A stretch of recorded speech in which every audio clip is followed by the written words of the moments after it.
बाजार ऊपरी स्तर से भारी गिरावट के साथ बंद। निफ्टी ऊपरी स्तर से करीब 200 अंक गिरकर 25,750 के पास बंद। वहीं बैंक निफ्टी दिन की हाई से करीब 500 अंक टूटकर 58,900 के करीब बंद। उड़ानों में 10% कटौती के सरकारी फैसले से इंडिगो का शेयर 3% कमजोर। 5 दिनों में करीब 12% टूटा। सिटी ने खरीदारी किराए के साथ लक्ष्य घटाया। कल 14% चलने के बाद आज 10% गिरा केन्सटेक का शेयर। कोटक ने डाउनग्रेड किया। कॉर्पोरेट गवर्नेंस को लेकर उठे सवाल के बाद 30% टूटा था। लॉक इन खत्म होने से ग्रो का शेयर आज फिर 3% टूटा। 2 दिनों में 7% फिसला शेयर। कल 147 रुपए के औसत भाव पर 3 करोड़ शेयरों की हुई थी block deal. US trade deal होने की उम्मीद और अंडे के दाम बढ़ने से वेंकीज को मिली ताकत। शेयर 7% उछला। 3 दिन में 15% की शानदार तेजी। शुगर एमएसपी जल्द बढ़ने की उम्मीद से शुगर शेयरों की मिठास बढ़ी। बलरामपुर चीनी, श्री रेणुका शुगर 4 से 7% उछले। डालमिया शुगर और बजाज हिंदुस्तान में भी 6 से 7% की तेजी। शानदार लिस्टिंग के बाद मीशो अब इशू प्राइस से 53% ऊपर। 111 के इशू प्राइस के मुकाबले 162 रुपए पर लिस्ट हुआ शेयर। वहीं एक्विस 13% प्रीमियम पर लिस्ट।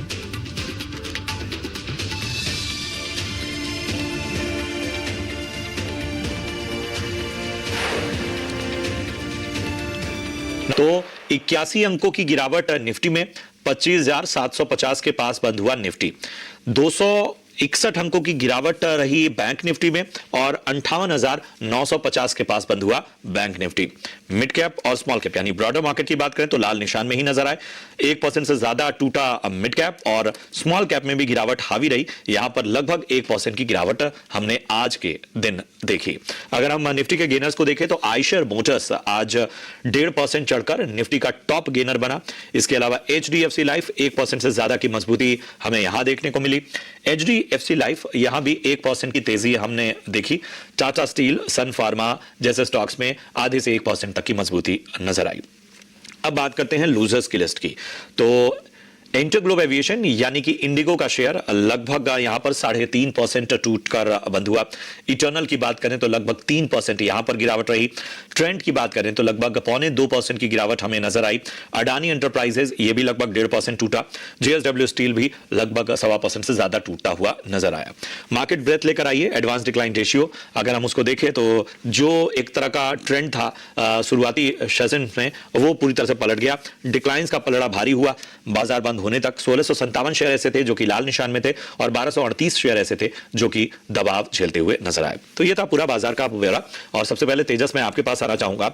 बड़ा ही वोलेटाइल मार्केट और इस मार्केट में एक कॉन्फिडेंस नहीं आ रहा है। तो ये बताइए कल जो लोग बाजार में उतरे वो अब यहां से निफ्टी और बैंक निफ्टी में किन लेवल्स का ध्यान रखें? गुड आफ्टरनून प्रशांत जी और सभी दर्शकों और पैनलिस्ट को मेरा नमस्कार। निफ्टी की हम बात करें तो निफ्टी एक क्रूशियल सपोर्ट लेवल के करीब ही बंद हुआ है।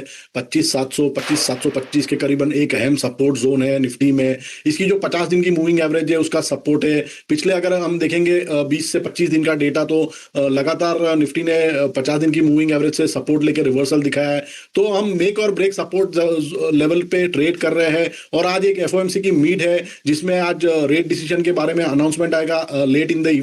तो उसके चलते हमें कल बाजार में एक क्लियर कट डायरेक्शन मूव होगा। बट जब तक हम 50-700 के ऊपर ट्रेड कर रहे हैं हम सेफ है। अगर 50-700 का लेवल अगर ब्रेक होता है टुमारो देन मुझे लग रहा है 200 से 300 पॉइंट की गिरावट आ सकती है निफ्टी में।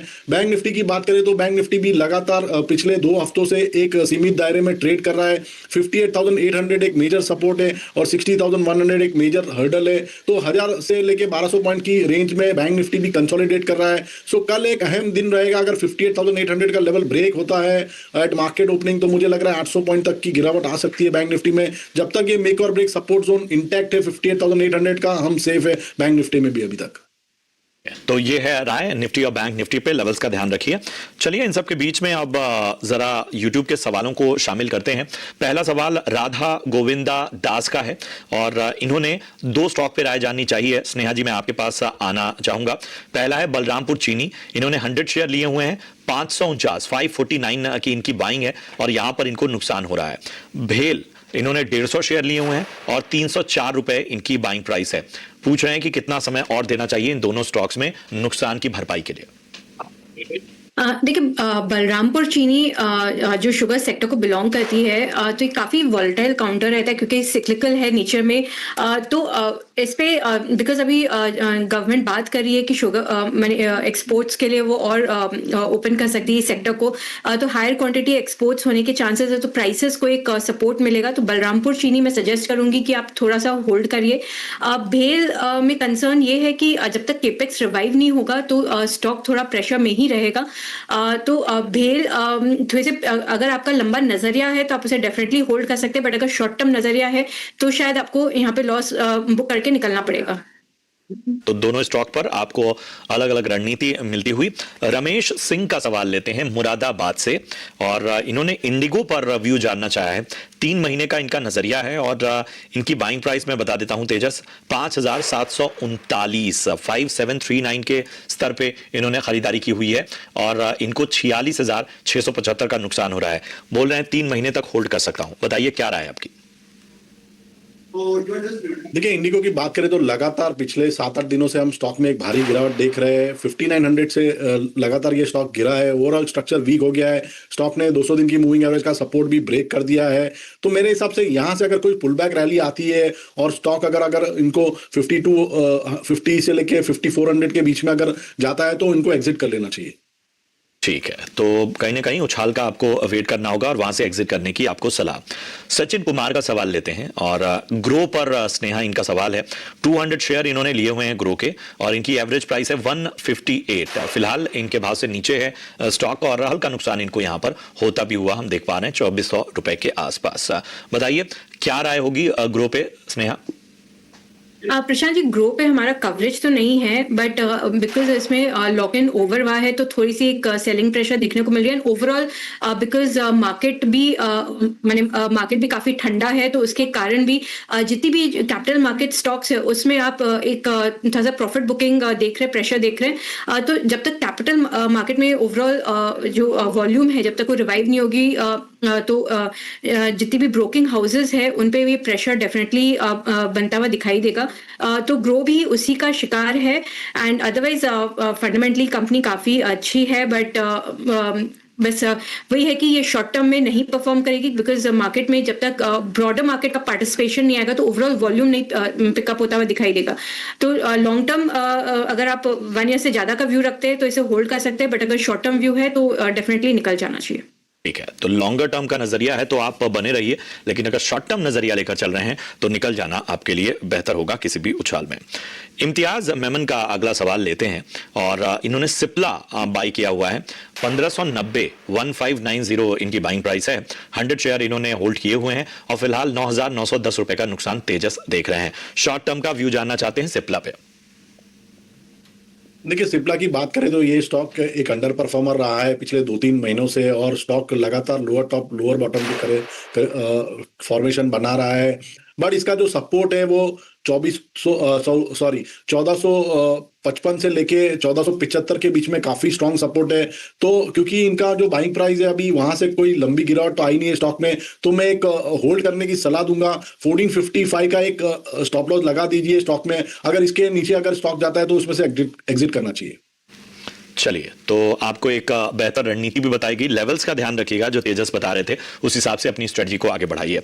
राहुल कुमार हमारे एक दर्शक हैं, यूट्यूब पे इनका सवाल आया हुआ है।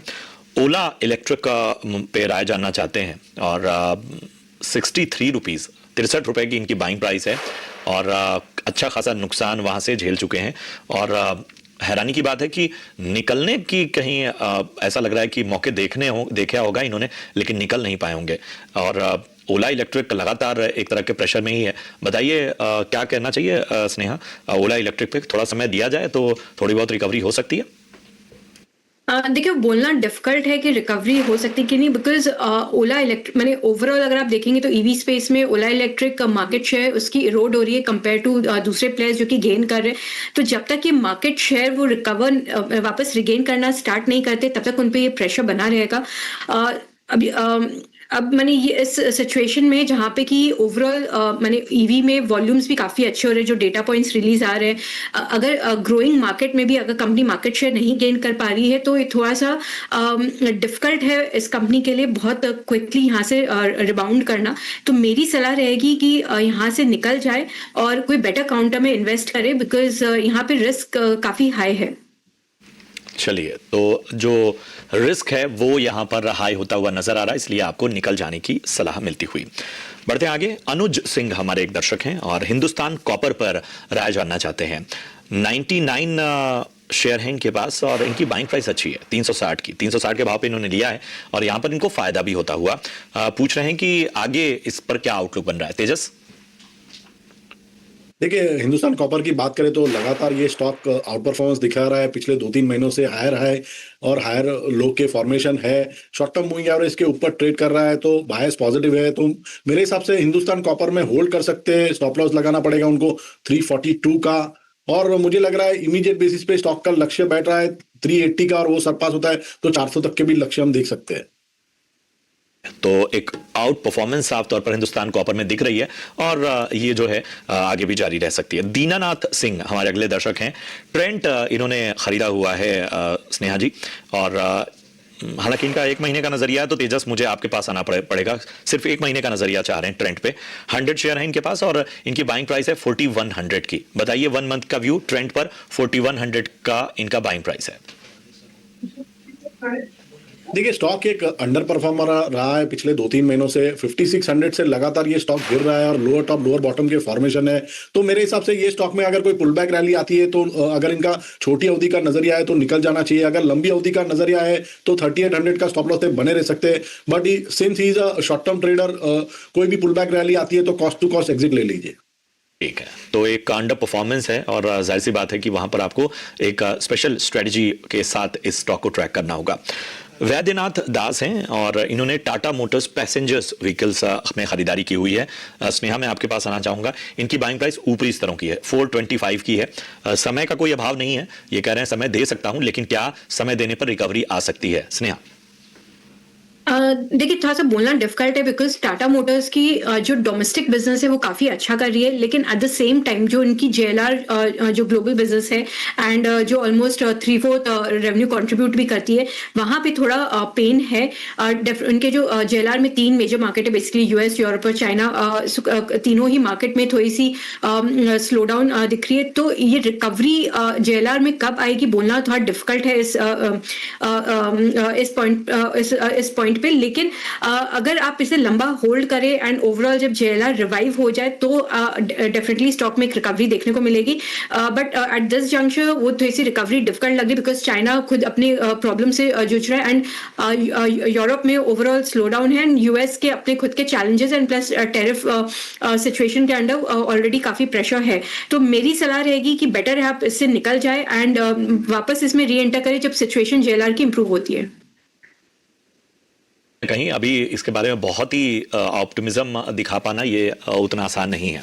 बहरहाल इतने ही सवालों को हम आज शामिल कर पाएंगे, लेकिन आप YouTube पर अपने सवाल पोस्ट कीजिए, कल उन सवालों के जवाब दिए जाएंगे। सबसे पहले तेजस बताइए, आपके रडार पे कौन से स्टॉक्स हैं?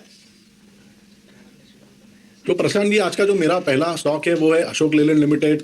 स्टॉक एक लगातार एक आउट परफॉर्मर रहा है इन द रीसेंट टाइम और हायर टॉप हायर बॉटम के फॉर्मेशन है, और irrespective of fall in a broader market, ये स्टॉक एक चट्टान की तरह खड़ा हुआ है close to all time high level. Overall chart structure काफी पॉजिटिव है, तो ये स्टॉक में करंट भाव पे डिप में खरीदारी की जा सकती है विद स्टॉप लॉस बिलो 145। इसका पहला लक्ष्य रहेगा 171 का और दूसरा लक्ष्य रहेगा 185 का। और दूसरा जो स्टॉक मैंने चुना है वो IT क्षेत्र से है और ये काउंटर मैंने चुना है वो है विप्रो लिमिटेड। विप्रो में मुझे लग रहा है ये स्टॉक ने एक अच्छा खासा बेस बना दिया है in the range of 235 to 240 level. और लास्ट वीक में ये स्टॉक में हमने वीकली चार्ट पे एक ब्रेकआउट देखा था जब ये स्टॉक ने 260 का स्तर पार कर दिया था on a weekly closing basis. और ऊपरी स्तरों से हमने हल्की सी मुनाफा वसूली देख रही है पिछले 2-3 दिनों से, तो मुझे लग रहा है ये जो मुनाफा वसूली हुई है इट्स अ बाइंग अपॉर्चुनिटी। तो ये स्टॉक में भी करंट भाव पे डिप में खरीदारी की जा सकती है विद स्टॉप लॉस बिलो 249। इसका पहला लक्ष्य रहेगा 267 का और दूसरा लक्ष्य रहेगा 275 का। चलिए, तो विप्रो और अशोक लेलैंड यहां पर पसंद आता हुआ। तेजस को बढ़ते हैं आगे, और स्नेहा आप बताइए आपकी पसंद आज के लिए। मेरी सबसे पहली पसंद है एयू स्मॉल फाइनेंस बैंक। तो आज फिनेंस मिनिस्ट्री ने बैंक के लिए एफडीआई लिमिट रेज की है 49% से 74%, जो कि एक पॉजिटिव स्टेप है और एफआई पार्टिसिपेशन बैंक में बढ़ सकती है आगे जाके। एमएससीआई के भी दरवाजे खुल जाएंगे।